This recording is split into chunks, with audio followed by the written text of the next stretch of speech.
لا تهزن د اندېښنو په ګردابونو کې د هیلو او خوښیو څرک د عربي نړۍ د پیژندل شوي لیکوال دوکتور عايض القرني د شاهکار اثر لا تهزن پښتو ژباړه چې استاد فرید احمد هلال کړې ده، زه حکمت ارین درته وړاندې کوم. د ګناهونو پایلې. لومړی، په ګناهونو سره د بنده او رب ترمنځ پرده حایلېږي. الله تعالی فرمایي ژباړه داسې نه ده، دوی به په دغه ورځ د خپل رب په اړه په پرده کې پټ شوي وي. دویم، مخلوق د خپل خالق په اړه په وحشت کې پریوزي، ځکه چې کله د انسان بدعملي زیاته شي نو بدګماني هم ورسره زیاته شي. دریم، همیشنی او دایمي اندېښنه. الله تعالی فرمایي ژباړه کوم عمارت چې دوی ودان کړی تل د دوی په زړونو کې ویره او اضطراب غورځوي. څلورم، په زړه کې ویره او اندېښنې پیدا کوي. ژباړه هغه وخت ډیر ژر تلونکی دی چې موږ د حق د منکرینو په زړونو کې ویره وغورځوو. پنځم، د ژوند چارې به یې تنګې شي. ژباړه بېشکه د هغه ژوند چارې به تنګې شي. شپږم، په ګناهونو زړونه تورېږي او سختېږي. ژباړه او د هغو زړونه مو سخت کړل. اووم، مخ به یې تور او تریو شي. ژباړه هماغه چې مخونه یې تور وي دوی هماغه کسان دي چې کفر یې کړی. اتم، په زړونو کې بغض او کرکه را پیدا کوي. تاسې په ځمکه کې د الله تعالی ګواهان یاست. نهم، د رزق له تنګسي سره به مخامخ شي. ژباړه کاش کې دوی تورات او انجیل او هغه نور کتابونه نافذ کړي وای چې د دوی د رب له لوري دوی ته لیږل شوي وو. که داسې کړي وای نو د دوی لپاره به له پاسه روزي ورېدله او له لاندې به راخوټېدله. لسم، په ګناه سره ایمان زیان مومي، غمونه او مصیبتونه زیاتیږي او الله تعالی پرې غوسه کیږي. ژباړه دوی د غضب د پاسه پر غضب اخته شول. بل ځای فرمایي ژباړه بلکې د هغوی د ناوړه چارو له امله د هغوی پر زړونو زنګ لګېدلی دی. او الله تعالی فرمایي ژباړه هغوی وویل زموږ زړونه په پردو کې پوښل شوي. په روزۍ پسې مه لالهنده کېږه، ځکه الله تعالی داسې روزي رسان دی چې په خټه کې چینجي ته روزي ورکوي، لکه چې فرمایي وما من دابة فی الارض الا علی الله رزقها. ژباړه په ځمکه کې هیڅ داسې کوم خوځنده ساکښ نشته چې د هغه روزي د الله جل جلاله پر غاړه نه وي. بل ځای فرمایي ژباړه روزي ورکوي روزي اخلي نه. ای انسانه، ته له چینجي کبه او مرغه نه ډیر غوره او ښه، نو بیا ولې د روزۍ په اړه خفه کېږې؟ زه ډیر داسې خلک پیژنم چې الله تعالی څخه د لرېوالي له امله پر نیستۍ او بېوزلتوب اخته او په غمونو ککړ دي. خدای تعالی فرمایي ژباړه څوک چې زما له ذکر یعنی قرآن نه مخ واړوي د هغه لپاره به په دنیا کې تنګ ژوند وي. دغه راز فرمایي ژباړه دا د الله سبحانه وتعالی له دې عادت سره سم وشول چې هغه هیڅ یو نعمت چې کوم قوم ته یې ور په برخه کړی وي تر هغه پورې نه بدلوي چې هغه قوم خپله کړنلاره او کړنچاره نه وي بدله کړې. د یو شاعر په وینا ای پر لیلا مینه، ته په لیلا پسې ژړېږې او لیلا خو تا په خپله وژلې. د هدایت راز. الله تعالی فرمایي اهدنا الصراط المستقیم، موږ ته نیغه یعنی سمه لار وښیه. نیکمرغي لورینې او پیرزوینې د همغه چا په برخه وي چې پر صراط المستقیم یعنی پر هغه سمه لار تله راتله کوي چې الله تعالی او د هغه رسول صلی الله علیه و آله وسلم موږ ته ښوولي او راسن جنت ته تللی ده. ژباړه او دوی ته به مو سمه لار ښودلې وای. د نیغې لارې د لاروي نیکمرغي همدا ده چې هغه د خپلې پایلې په اړه ډاډمن وي. الله تعالی فرمایي ژباړه د هر چا پر وړاندې وروسته ټاکل شوي څارونکي دي چې د الله تعالی په امر د هغه څارنه ساتنه کوي. دغه راز فرمایي ژباړه دا د الله تعالی هدایت دی په دې سره چې هغه چاته وغواړي لارښوونه کوي. د یو شاعر په وینا ای زما د سفر ملګریا، ته چې تیارې بولې هغه چیرته دي؟ ما ته خو په زړه کې فقط د الله سبحانه وتعالی نور په نظر راځي. سرات دوه ډوله دی. الف معنوي چې دا د ایمان او هدایت سمه لار ده. ب حسي دا هغه پل دی چې پر دوزخ ایښی دی او د مرکونډیو په څیر اغزن پل دی چې دغه پړاو فقط د ایمان او عقیدې پر بنسټ وهل کېدی شي. که سپېڅلی ژوند غواړې نو دغه لس کارونه وکړه. لومړی، نیمه شپه راپاڅه او الله تعالی نه بښنه وغواړه. الله تعالی فرمایي ژباړه او د شپې په وروستیو شیبو یعنی سحر کې له الله تعالی نه د بښنې دعاګانې وغواړه. دویم، د فکر کولو لپاره ګوښه کېدل. ژباړه چې په ولاړی ناستې او ملاستې هر حالت کې الله تعالی یادوي او د اسمانونو او ځمکې په پیدایښت کې غور او فکر کوي، هغوی په غیر ارادي توګه غږ کوي چې زموږ ربه دا ټول شیان تا بې ګټې او بې مقصده نه دي پیدا کړي، ته له دې نه پاک یې چې عبث کار وکړې، نو ای ربه موږ د دوزخ له عذابه وژغوره. دریم، له نیکانو سره ناسته ولاړه. الله تعالی فرمایي ژباړه او خپل زړه د هغو خلکو په ملګرتیا ډاډه کړه چې د خپل روزونکي پالونکي واکوال د خوښي غوښتونکي سبا او ماښام هغه ته بلنه ورکوي او له هغو نه هیڅکله سترګې مه اړوه. څلورم، الله تعالی یاد کړه. اذکر الله ذکرا کثیرا ژباړه الله تعالی ډیر ډیر یادوي. پنځم، په خشوع او عاجزۍ سره 2 رکعته لمونځ کول. الله تعالی فرمایي الذین هم فی صلاتهم خاشعون ژباړه مؤمنان هغه خلک دي چې په خپل مانځه کې عاجزي کوي. شپږم ژباړه په تدبر سره تلاوت کول، لکه الله تعالی فرمایي افلا یتدبرون القرآن ژباړه آیا دوی په قرآن کریم کې فکر نه کوي. وم، په ګرمۍ کې روژه نیول. په دې اړه رسول الله صلی الله علیه و آله وسلم فرمایي دوی زما لپاره خوراک، څښاک او شهوت پرېږدي. اتم، پټه صدقه ورکول. یو حدیث شریف کې راځي چې صدقه باید په دې ډول باندې ورکړل شي چې ان تر دې چې د خلاص پر ورکړې کیڼ لاس هم ونه پوهیږي. نهم، د مسلمان ورور غم او درد دوا کول، لکه چې نبی کریم صلی الله علیه و آله وسلم فرمایي که چا په دغه نړۍ کې د کوم مسلمان غم او درد دوا کړ نو الله تعالی به یې په هغه نړۍ کې غمونه او دردونه دوا کړي. لسم، زهد. الله تعالی فرمایي ژباړه په داسې حال کې چې آخرت ډیر غوره او پاتې کیدونکی دی. دغه پوره 10 خبرې شوې. د نوح علیه السلام د زوی بدمرغۍ ته ځیر شي چې ویل یې زه همدا اوس پر یوه غره خیژم چې ما له اوبو نه وژغوري، خو که د غره پر ځای د غره خالق او مالک ته پناه وروړې وای نو بېشکه به بریالی شوی وای. د نمرود بدمرغۍ ته وګورئ چې وایي انا احیی و امیتو، یعنی مړه کول او ژوندي کول زه هم کولی شم. پردی کمیس اغوندي او پر هغه صفت ځان متصف کوي چې ورسره سمون نخوري. الله تعالی فرمایي ژباړه نو الله تعالی راونیو او په دنیا او آخرت کې سزا ورکړه. یوه وړه کلمه د نیکمرغۍ کلي ده او یو وړوکی عبادت د ملت میراث دی او د بری رپی توغ هم همدغه یوه جمله ده چې لا اله الا الله محمد رسول الله. د دغه کلمې د ویونکي نیکمرغي د اسمان اوسیدونکي هم تصدیقوي. الله تعالی فرمایي ژباړه او کوم سړي چې ریښتونولي راوړه او کومو کسانو چې هغه ریښتونه وګاڼه. پر دغه کلمه عمل کوونکي په دنیا او آخرت کې بریالي دي، لکه چې الله تعالی فرمایي ژباړه الله تعالی متقیانو ته نجات او بری ور په برخه کوي. او هماغه څوک هم نیکمرغه دی چې د دغه کلمې لور ته بلنه کوي او نیکمرغي دا ده چې الله تعالی به نصرت او یاري وکړي، لکه چې الله تعالی فرمایي ژباړه او همدا زموږ لښکر به لاسبری شي. بلال د غلامۍ په حالت کې د دغه کلمې تصدیق وکړ نو ازادي یې په برخه شوه. الله تعالی فرمایي ویخرجوهم من الظلمات الى النور ژباړه او هغوی له تورږمیو نه رڼا ته راوباسي. ابو لهب الهاشمي چې د دغه کلمې له ویلو نه انکار وکړ خوار او ذلیل شو. الله تعالی فرمایي ژباړه او الله تعالی چې څوک ذلیل او رسوا کړي هغه ته بیا څوک عزت ورکوونکی نشته. دغه کلمات هماغه اکثیر دی چې انسانیت د ایمان لوړ پوړیو ته خیژوي، لکه چې الله سبحانه و تعالی فرمایي ژباړه خو هغه روح یعنی قرآن موږ یو رڼا وګرځوله چې په هغې سره موږ له خپلو بندګانو نه چې چاته مو خوښه شي لار ښیو. پر هغه زوزاد مه خوښېږه چې تا له الهي تګلارې څخه بېلاري کوي، ځکه چې دغه بېلاریتوب ستره رسوایي او ذلت دی. الله تعالی فرمایي ژباړه په پای کې خبره دې ته ورسېده چې ذلت او خواري، بېوزلي او بده ورځ ورباندې راغله. د داسې مالونو پر راټولولو مه خوښېږه چې ستا مسیر د بدۍ لور ته اړوي، ځکه چې دا ستره تباهي ده. الله تعالی فرمایي ژباړه او د آخرت عذاب خو له دې نه هم زیات رسوا کوونکی دی. وقفه.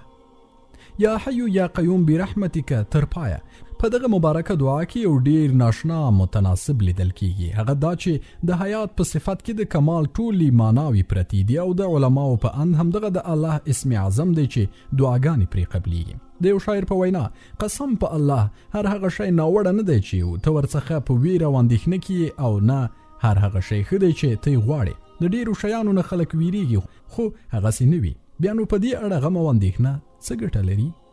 حقیقت او واقعیت ومنه نو بېغمه به شي. ګران کار اسانه وګڼه نو اسان به شي او د نهیلي په صورت کې به تسلا ومومي. الله تعالی فرمایي ژباړه ډیر ژر به الله تعالی او د هغه رسول په خپلو مهربانیو سره موږ ونازوي. بېشکه موږ خپل الله تعالی ته رغبت لرونکي یو. ما دې و سړي کیسه ولوسته چې له کړکۍ نه یې ټوپ واهه. په کیڼ لاس یې ګوتمه وه. ګوتمه یې د کړکۍ په یوه میخ کې ونښته. د سړي له لوېدو سره سم یې ګوته او ګوتمه دواړه همالته په کړکۍ پورې نښتې پاتې شوي او سړی له څلورو ګوتو سره ښکته پرېوت. نو د ځان په اړه یې وویل زه دا فکر نه کوم چې زما فقط همدغه 4 ګوتې پرتې دي او یا دا چې کومه ګوته مې له لاسه ورکړې. خو دا چې کله هغه پیښه را په زړه کړم زما کار چلیږي او زړه مې ډاډه دی. ما یو سړی پیژانده چې د یوې ناروغۍ له امله یې کیڼ لاس په بیخ کې غوڅ شو. هغه واده وکړ او د بچیو پلار شو. په اسانه توګه به یې خپل موټر چلاوه او خپلې چارې به یې په خوښۍ ترسره کولې. پیغمبر صلی الله علیه و آله وسلم فرمایي ژباړه د الله تعالی پر ویش راضي اوسه نو بډایتوب او غنا به در په برخه شي. یو شاعر وایي خپل ځان وپوښته چې آیا په ژړا او انګولا به هغه ورک ارزښتمن شی ترلاسه کړي چې زړه ته دې پرې ډاډ رسیږي. موږ ډیر ژر له خپل واقعیت سره اشنا او له چاپیریال سره بلد شو. 50 کاله وړاندې خلک په کور کې پر پوزي کېناستل. د اوبو منګی د خاورو کټوۍ کاسې او لوټې وې چې ژوند پرې ښه تېرېده. موږ له هماغسې ژوند سره عادي او پرې خوښ وو. د یو شاعر په وینا نفس ته چې څومره څه ورکوم هماغومره نور هم غواړي او که لږو ته یې واړوم نو په لږو هم قانع کېږي. د کوفې په جامع جومات کې د 2 قبیلو ترمنځ شخړه راغله. خلکو تورو او لیندو تلاس کړ او یوه لویه غوغا جوړه شوه. نږدې و چې ډیر سرونه خاورې شوي وای. ناڅاپه یو سړی له صحنې راووته او د ستر مصلح احنف بن قیس په لټه کې شو او هغه یې په خپل کور کې په داسې حال کې وموند چې خپلې میږې یې لوشلې. یو معمولی څادر یې پر اوږه پروت و. کږې وږې پښې او د کمزوري بدن خاوند و. خلکو د پیښې له جریانه خبر کړ. د خبر په اورېدو یې غونی ځیږ شو ځکه چې هغه د دغه ډول پیښو سره اشنا و. خلکو ته یې وویل چې مه ورخطا کېږئ الله تعالی به خیر کړي. په دغه وخت کې ورته روژه ماته یې راوړل شو. روژه ماته یې څه و؟ فقط ډوډۍ، مالګه، د زیتون تیل او یوه پیاله اوبه وې. د بسم الله په ویلو یې د ډوډۍ پر خوړو لاس پورې کړ او بیا یې داسې وویل غنم د عراق دی، زیتون د شام، اوبه د دجلې، مالګه د مروه او همدغه د الله تعالی ستره لورینه ده. بیا یې خپلې جامې بدلې کړې او امسا یې راواخیسته. کله چې جومات ته ورسید نو ځیر شو چې غاړې د همده لور ته پورته او سترګې ورته پرانیستل شوي دي. د سولې پر موضوع یې عالمانه او ارزښتناکې خبرې وکړې او بیا یې له خلکو څخه وغوښتل چې تیت او پرک او په سړه سینه خپلو کورونو ته ولاړ شي. په دې توګه احنف بن قیس د جګړې پر بلو لمبو د سولې یخې اوبه تویې کړې. یو شاعر وایي هماغه زلمی د ډیر لوی شرف او عزت خاوند دی چې کمیس یې زوړ او په ګریوانه کې پیوندونه لګېدلي وي. له دې کیسې نه دغه درس ترلاسه کېدی شي لوړتیا، ستر شان او شوکت په نویو مودونو د نننۍ اصطلاح اړوند په ماډرن جامو کې نه دی. بېوزلتوب د بدمرغۍ او شتمني د نیکمرغۍ نښه نه ده. الله سبحانه وتعالی فرمایي ژباړه خو د انسان حال دا دی چې د هغه رب کله هغه په ازمېښت کې واچوي او هغه ته عزت او نعمت ورکړي نو هغه وایي چې زما رب زه د عزت خاوند کړم، او کله چې په ازمېښت کې واچوي او د هغه روزي پر هغه ورتنګه کړي نو هغه وایي زما رب زه ذلیله کړم. وړتیاوې خپله د انسان ارزښت څرګندوي که څه هم ښه څادر، ښې څپلۍ او ښې جامې ونه لرئ. الله تعالی فرمایي ژباړه په حقیقت کې د الله تعالی په اند په تاسې کې تر ټولو زیات عزتمن هغه څوک دی چې په تاسې کې تر ټولو زیات پرهیزګاره وي. زموږ له موضوع سره د دې خبرې تړاو دا دی چې نیکمرغي په دنګو ماڼیو او شتمنیو کې نه ده، بلکې په دې کې ده چې د انسان زړه پر ایمان او د الله تعالی پر خوښۍ ډاډه شي. الله جل جلاله فرمایي ژباړه د دوی د مالونو، شتمنۍ او د دوی د اولادونو د زیاتوالي په لیدو مه غولیږه. د الله تعالی پر لورین او مهربانۍ خوښ اوسه، دا تر هغه څه چې دوی یې راټولوي ډیر غوره دی. له دې عمله ځان قضا او قدر ته وسپاره، او که دا کار ونه کړې نو څه به وکړې؟ هیڅ هم نشي کولی، ځکه نه اسمان ته ختلی شي او نه په ځمکه کې تونل ویستلی شي. او که دغه کار هم وکړې نو بیا هم د قضا او قدر په وړاندې درته هیڅ ګټه نشي رسولی. هواری څه دی؟ هو هواری دا دی. الله تعالی فرمایي پاتې شو مرګ، نو چیرته چې یاست هغه په هر صورت درتلونکی دی، که تاسې په هر څومره محکمو کلاګانو کې هم اوسئ. زما په ژوندانه کې تر ټولو سخت ساعت هماغه و چې ډاکټر راغی او ماته زما د ورور محمد رحمه الله د لاس غوڅولو خبره وکړه. دغه خبر که څه هم پر ما تر آسماني تندر کم نه و، خو ما خپل زړه ته د الله تعالی پر دغه وینا ډاډ ورکړ چې ژباړه هیڅ یو مصیبت هیڅ کله نه راځي خو د الله تعالی په اذن سره. څوک چې پر الله تعالی ایمان ولري الله تعالی د هغه زړه ته هدایت وربکي. دا او دغسې نور آیتونه مې ولوستل او روح مې آرام شو ځکه چې له ایمان پرته بله چاره نشته. الله تعالی فرمایي ژباړه آیا دوی پریکړه کوونکي دي او که موږ؟ بل ځای فرمایي ژباړه الله تعالی پر خپل کار لاس بری دی. په بل ځای کې الله تعالی فرمایي ژباړه الله تعالی چې د کوم کار په اړه اراده وکړي نو هغه د کن په لفظ سره سرته رسوي. د قادسیه په پیښه کې خنسا تغیه رضی الله عنها ته په یوه وار د 4 زامنو د شهادت خبر ورسید خو هغې د الحمدلله په ویلو د دغه خبر هرکلی وکړه او د الله تعالی پر قضای خوښي څرګنده کړه. حدیث کې راځي چې څوک د الله تعالی پریکړه خوښ شو هغه ته به د الله تعالی رضا ور په برخه شي او څوک چې پرې ناخوښه شو الله تعالی به هم ورڅخه ناراضه شي. دغه ډول ستونزې او مصیبتونه باید د الله تعالی په دغه وینا سره استقبال کړی شي. انا لله و انا الیه راجعون. ژباړه موږ ټول د هغه الله تعالی مخلوق او د هغه ملکیت یو او هم هغه ته ورستنیږو. یو شاعر وایي زما نفس د داس شیانو په اړه واکمن دی چې له منځه تلونکي دي. پر دغسې شیانو بیا ژړا د څه لپاره؟ الله تعالی فرمایي ژباړه هر شی هلاکیږي خو یوازې د الله تعالی ذات پاتې دی. بل ځای فرمایي ژباړه دغه راز پر دغه ځمکه هر څه فنا کیدونکي دي. او په یو بل ځای کې بیا فرمایي ژباړه بېشکه ته مړ کیدونکی او دوی هم مړ کیدونکي دي. په ناڅاپي توګه که د خپل کور د سوځېدو د زوی د مړینې او د مال د له منځه تلو خبر ترلاسه کړي نو باید څه وکړي؟ همدا اوس خپل نفس کابو کړه او تیښته درته کومه ګټه نشي رسولی. پیښې ته تسلیم شه، پر قضا او قدر خوښ شه، واقعیت په سړه سینه ومنه او له دې پرته د دغه حتمي خبرې په اړه نور هیڅ هم نشي کولی او نه درڅخه دغه ډول پیښه مخ اړولی شي. الله تعالی فرمایي ژباړه هغه ته پکار ده چې د یوې رسۍ په وسیله تر اسمانه ځان ورسوي، بیا دې غوڅه کړي، بیا دې وګوري چې آیا د هغه تدبیر د یو داسې شي مخنیوی کولی شي چې د هغه بدی سي. د څه شي په اړه چې اندېښنه لري ښایي هغه له منځه ولاړ شي. د مرګ له څپېړې بیخي خلاصون نشته. ظالم، مظلوم، پاچا، ګدا، غښتلی، کمزوری، لوی او وړوکی ټول پرې یوه نه یوه ورځ خامخا وهل کیږي. او که ته مرې نو دا څه نوې خبره نه ده. تر تا له مخه ډیر امتونه، ولسونه، پرګنې او قومونه له منځه تللي او له تا وروسته به هم ځي.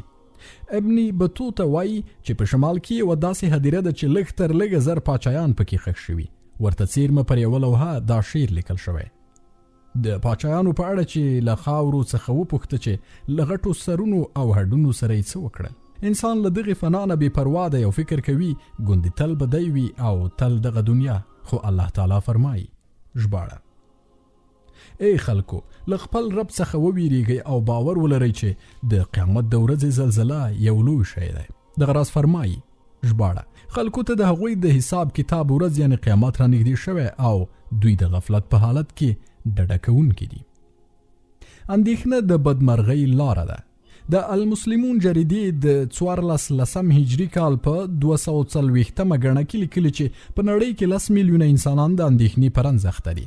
دغه رنځ له نړۍ نه غېږ راچاپېره کړې. د ختیځ او لویدیځ ټول شتمن او نیستمن یې سره پکې رنغښتي دي. د اندېښنې دغه ناروغي په پای کې په انتحار او ځان وژنه اوړي. انتحار او ځان وژنه نوم او منصب ته نه ګوري. ځینو شمیرنو دا په ډاګه کړي چې په نننۍ نړۍ کې د انتحار د قربانیانو شمیر تر 200 میلیونو اوښتی دی. یا په بل عبارت په هر 10 کسانو کې یو تن یې ارومرو اندېښمن دی او خامخا ځان وژنې ته زړه ښه کوي. اندېښنه د ځان وژنې لپاره د یوه وره پرانیستل دي. الله تعالی فرمایي ولا تقتلوا انفسکم ژباړه او خپل ځانونه مه وژنئ. او فرمایي ژباړه او په خپلو لاسونو خپل ځانونه یعنی په سر او مال سره د جهاد په پریښودو په هلاکت کې مه غورځوئ. خبري اژانسونو دا په ډاګه کړي چې د امریکا د متحده ایالاتو پخوانی رئیس رونالد ریګن هم د اندېښنې او عصبي فشار له امله د ځمکې تل ته ورسېد. الله تعالی فرمایي ژباړه که تاسې په هر څومره مضبوطو کلاګانو کې هم اوسئ. یوازې دا نه بلکې ستر نړیوال شاعر صلاح جاهین هم د اندېښنې له امله مړ شو. ویل کېږي چې د ستر اروپایي فاتح ناپلیون بوناپارت ساه هم د اندېښنو له امله وتلی. الله تعالی فرمایي ژباړه او د هغوی ساګانې په داسې حال کې وباسي چې هغوی کافران وي. د غراز خبري سرچینو د خبره هم په ډاګه کړي چې یو الماني نژاد مور د اندېښنې پر انځخته شو نو خپل 3 زامن ووژل. هلته په کال 1980 عیسوي کې د نفسي اندېښنو د کنفرانس رئیس په هغه غونډه کې چې د شیکاګو په ایالت کې جوړه شوې و اعلان وکړ چې دلته یوازې په پرمختللو هیوادونو کې د نفسي اضطراب او اندېښنو پر ناروغیو د اخته کسانو شمیر 100 میلیونو ته رسیږي. الله تعالی فرمایي ژباړه آیا دوی نه ګوري چې هر کال 1-2 ځلې په ازمیښت کې اچول کیږي؟ متل دی چې وایي له غره سره سر مه جنګوه. یو شاعر وایي څه چې نشي کولای نو پرېږده او هماغه څه وکړه چې کولای شي. دغه راز متل دی وړه مه وړه کوه. دغه راز انګلیسي متل دی اره شوی مه اره کوه. معنا دا چې له کومو چارو نه فارغ شوی پر هغې بیا ځان مه اخته کوه، ځکه دا هم د نفسي اضطراب او اندېښنو لامل ګرځي. دلته د وزګار او بیکاره خلکو په وړاندې ډیر کارونه شته چې باید سرته یې ورسوي، لکه خیریه کارونه کول، د ناروغانو پوښتنه، د قبرونو زیارت، د دوستانو په بندارونو کې ګډون او داسې نور. الله تعالی فرمایي ژباړه ته په منډو ترړو او غورځو پرځو د خپل رب لوري ته ورتلونکی او له هغه سره مخامخ کیدونکی. ای انسانه ته خپل رب ته د ورتګ هلې ځلې کوونکی، نو ارومرو له هغه سره مخامخ کیدونکی. تاریخ ولوله او له عبرتناکو کیسو نه پند واخله. د پیغمبرانو او د اصحابو، د ولیانو، عالمانو، د شاعرانو او ادیبانو کیسې ولوله. الله تعالی فرمایي ژباړه دا د پیغمبرانو کیسې چې موږ یې تا ته اورو، دا هغه شیان دي چې د هغه په وسیله ستا زړه ډاډه کوو. بل ځای فرمایي ژباړه ته دا کیسې دوی ته اوروه، ښایي چې دوی څه غور او پاملرنه وکړي. عمر رضی الله تعالی عنه فرمایي زه په داسې حال کې سبا کوم چې د تقدیر له پریکړو نه ګټه واخلم. معنا دا چې پروا نه لري که په هره سورلۍ سپریږم، که فقر وي نو له صبر څخه کار اخلم او که بډایتوب وي نو له شکر څخه به کار واخلم. د ابو ذؤیب الحزلی د یو کال په اوږدو کې 8 زامن په طاعون ناروغۍ باندې مړه شول. څه یې وکړه؟ همدا چې د خپل رب قضا یې د منښتې سر ټیټ کړ. د اروا بن الزبیر پښه پرې کړې شوه او په همدغه ورځ یې یو زوی هم مړ شو. نو هغه داسې ویل الحمدلله تا را کړی وو او تا واخیست. الله تعالی فرمایي ژباړه او د هغو د صبر په بدل کې به هغو ته جنت او وریښمین کالي ورکړي. بل ځای فرمایي سلام علیکم بما صبرتم. ژباړه هغو ته به ووایي چې پر تاسې سلامتیا ده څنګه چې تاسې په دنیا کې له صبر څخه کار واخیست. په استغفار بند قلفونه پرانستل کیږي. شیخ الاسلام حافظ ابن تیمیه وایي هر ستونزه چې رامنځته شي نو 1000 واري استغفر الله ووایه، الله تعالی به یې هواره کړي. الله تعالی فرمایي ژباړه ما وویل له خپل رب نه بخښنه وغواړئ، بېشکه چې هغه خورا ډیر بخښونکی دی. ډیر ستونزې کله ناکله د انسان په ګټو بدلیږي. الله تعالی چې د انسان په اړه څه پریکړه کوي په هغې کې د انسان خیر او ښه وي. زه د تاریخ سترو شخصیتونو ته بیخي حیران یم چې مصیبتونو لوړ او ژور وبه لکه د بارانه د څاڅکو هرکلی کاوه.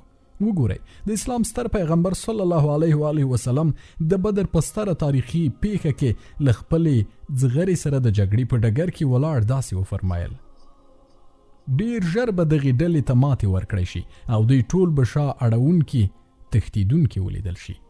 د احد په غمجنه پیښه کې تر ټپي کېدو وروسته خپلو یارانو ته وویل زما تر شا کتارونه جوړ کړئ، د خپل رب حمد او ثنا ووایو.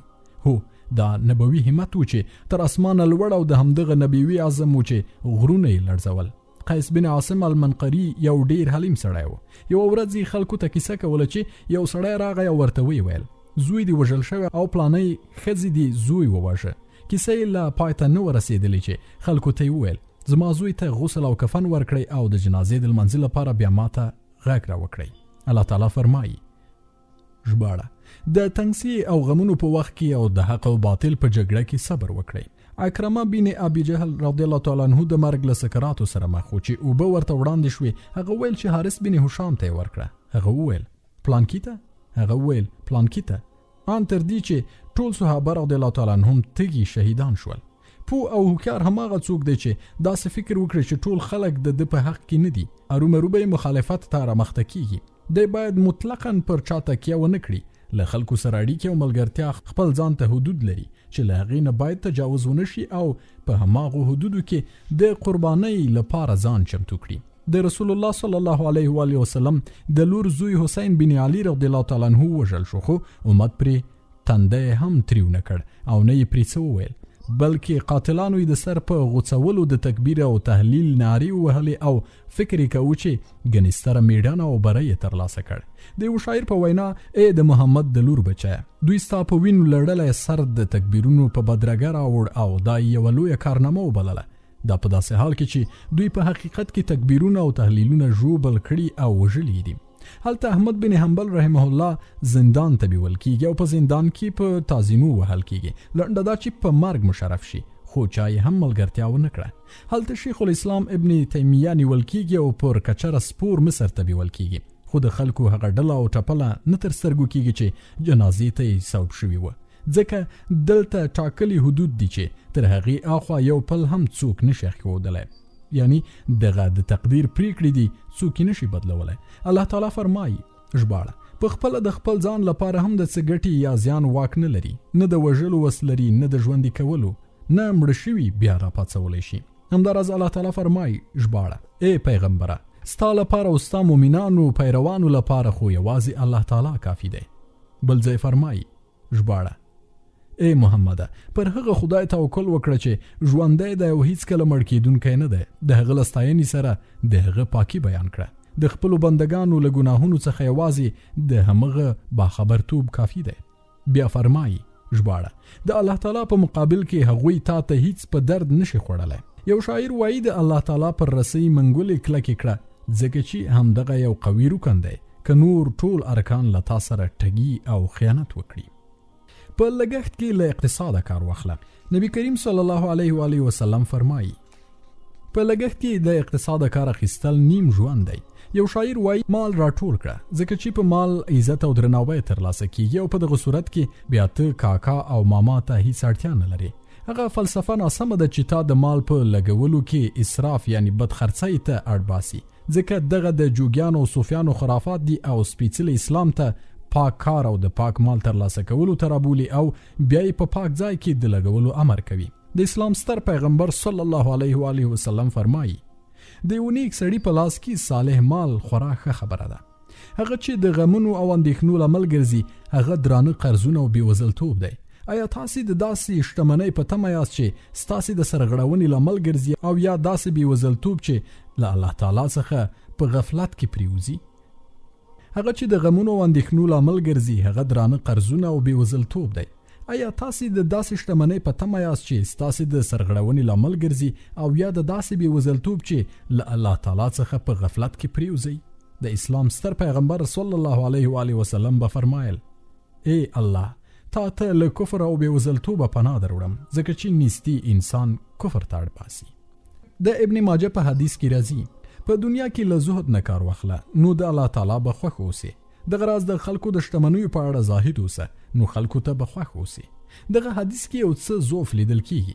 دلته یې معنا دا ده چې شریف النفس او مستغنی اوسه نو الله تعالی به دی غنی او شتمن کړي. په یو بل حدیث کې راځي چې که خپل وارثان بډایان پرېږدي تر دې غوره دي چې بې وزله یې پرېږدي او خلکو ته اړوي. یو شاعر وایي د مال په وسیله تر کومې اندازې چې زما وس وي د خلکو هماغه حقوق ادا کولی شم کوم چې تلف شوي. یو بل شاعر وایي د واخله ټکی د راکړه تر ټکي ډیر غوره دی. په حدیث شریف کې همدغه خبره په دې ټکو بیان شوې. برنی لاس تر ښکتني لاس غوره دی.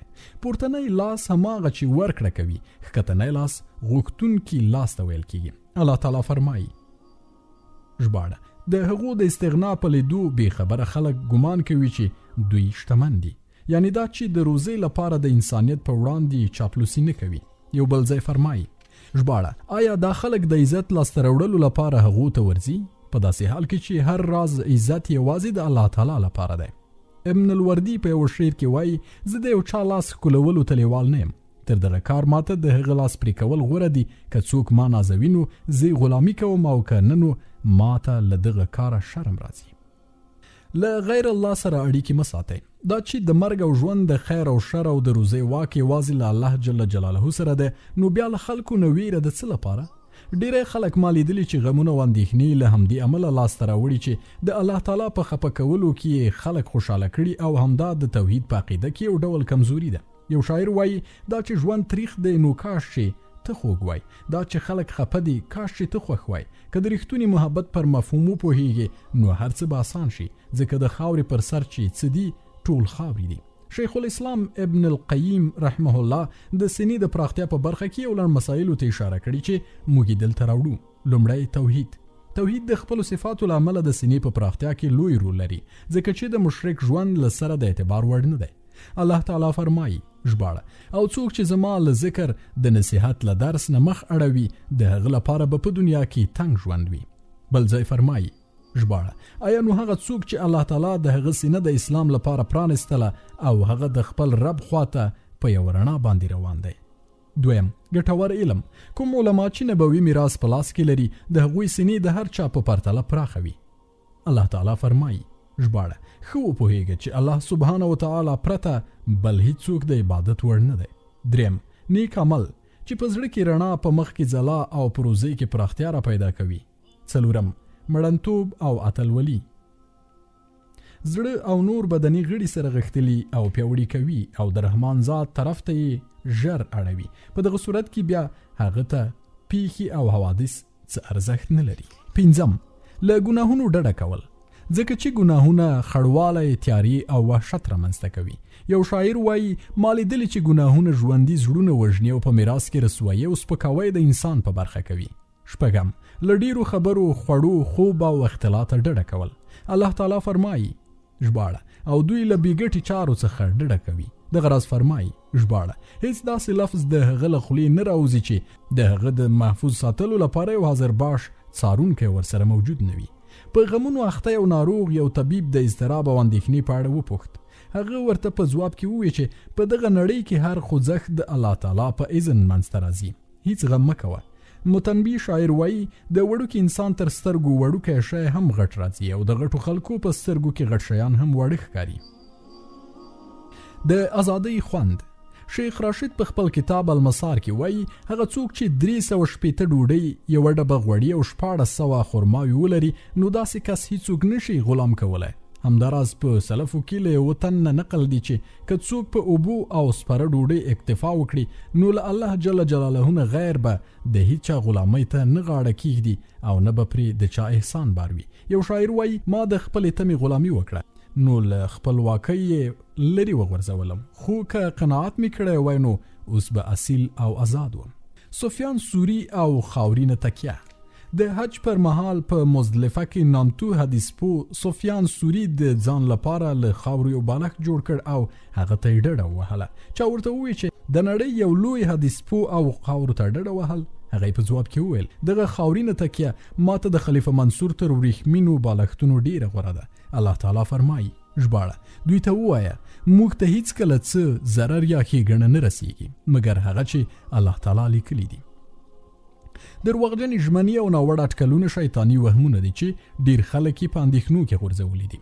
الله تعالی فرمایي ژباړه، شیطان تاسې له بېوزلۍ نه ویروي او شرمناک چلن غوره کولو ته مو هڅوي، خو الله تعالی خپل بخشش او پیرزوینې ته تاسې هیلهمن کوي. الله تعالی د ډیر پراخ لاس خاوند او پوه ذات دی. د چا کنځاوي درته هیڅ زیان نشي رسولی. د امریکا د متحده ایالاتو پخوانی رئیس ابراهام لینکن وایي له ګډوډو او کنځاو ډک لیکونه چې ما ته راستول کیږي زه یې پاکټونه هم نه پرانیزم. پاتې خو لا دا چې ځواب ورته ووایم، ځکه که زه په دې ځان بوخت کړم نو خپل ولس ته هیڅ نشم وړاندې کولی. الله سبحانه وتعالی فرمایي ژباړه، ښه نو دوی په خپل حال پرېږده. بل ځای فرمایي ژباړه، ته د دغو خلکو پر بابیزه چارو له شریفانه تېرېدنې څخه کار واخله. بل ځای فرمایي ژباړه، له دوی نه مخ واړه او ووایه چې سلام دی تاسې ته. ژباړه، له دوی نه مخ واړه او ووایه چې سلام دی تاسې ته، ستاسې له شره سلامتیا غواړم. حسن وایي دا باک نه کوي که ماته څوک مخامخ ډنډوري غږوي او یا په شیشه کنځل کوي، یعنی دا چې د رذیلو او سپکو خلکو پر ناوړه خبره د عزتمنو او درنو خلکو د بریت یوه ویښته هم نشي کږېدلی. یو امریکایي قومندان خپلو اتباعو او پلویانو ته چې تل به یې ورته ستغې وسپورې ویلې وینا کوله. وروسته له دغو غورځو پرځو زه په دې وپوهېدم چې د یو چا پر ناوړه خبرو د چا عظمت او پرتم نشي نړېدلی او نه مضبوط دیوالونه نړولی شي. یو شاعر وایي اوس شاعران له ما نه څه غواړي؟ زما عمر خو له 40 کالو هم واوښت. د عیسی علیه السلام وینا ده له خپلو دښمنانو سره هم ناوړه چلن مه کوئ.